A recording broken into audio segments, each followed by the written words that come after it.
سندره بنده شاعري بنده شوه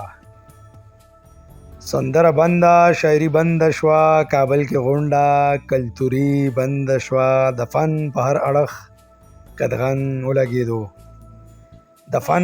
اړخ قدغن ولګېدو اداکاري بنده مصوري بنده شوه او په هوا کې ماتم دی ویر دی جړا ده موسیقي بنده فنکاري بنده شوه او د کابل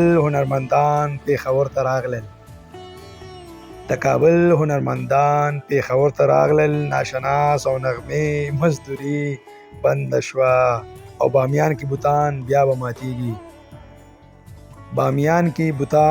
به ماتیږي د سیک او هندو دشمني بنده شوه او واکدار د کابل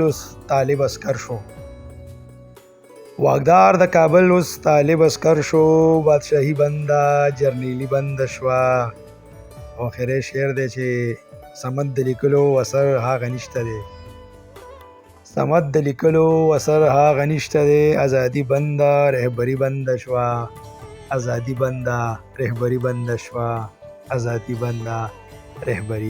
شوه ډیره مهرباني